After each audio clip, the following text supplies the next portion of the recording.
Hi guys, mga untaog.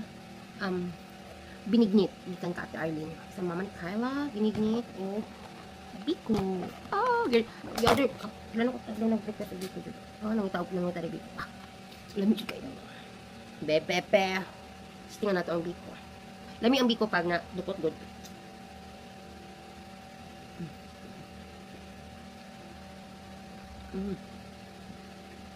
Lamig oh my god. Lami ang biko na. Pwede na ko ba malagyan sa Ate Arlene ba? Yeah. Pwede na sweet. Mahal na yung biko do. Tagtikim na ka mga, hindi sweet ako. Lamig Tapos wala ganay yung angkon. Ay na lang. Ako lang ang talagang kuha. Ay, sorry. Ang sado na mo. Lamig ano ka kaya? May saan ang biko do. Kuan, binignit. Kaya lang ka? I can smell it. Kung sila ito Ricardo, ang bilo-bilo na ay. Luoy? Dili pa yung sweet. Dili siya sakit sa tutundan. Dadali ka ulit ng sa kanak.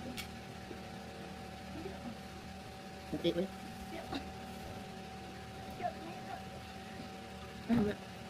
Pero hindi ko ano. Hindi ko.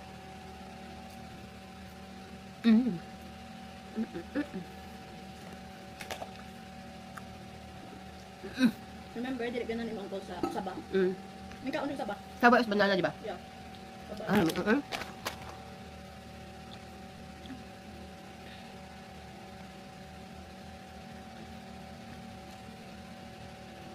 my god. Grabe dyan ka, Arlene. Pinagat ko kadis nagsige ko ang tabi ko. Murag 1 minute na dyan. Wala pa yung Semana Santa. Mga akong craving sa itong Semana Santa na. Kompleto Ricardo dyan siya, kaya napa siya ube. Pwede ko mamaligyan sa Ate Arlene aning ay. Lamig ka dyan ko ay.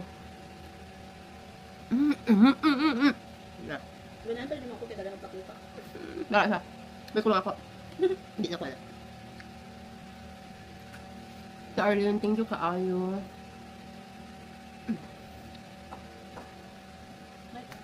Lumay lang. Dalo! Pag galing imo na tulong ng imong binignit na nga, nakasakang biko. Ano siya? Amin na? Makaratay mo na. Ako na. Imo na ng biko. Imo na. Ano, binignitan na. Ano na ako? Gamay na ako. Dako kabe ka makakaon. Kay? Dako ka makakaon. Oh, last na ni. Last na ha? Wala pa. Wala pa din natin ka. Nakakaon.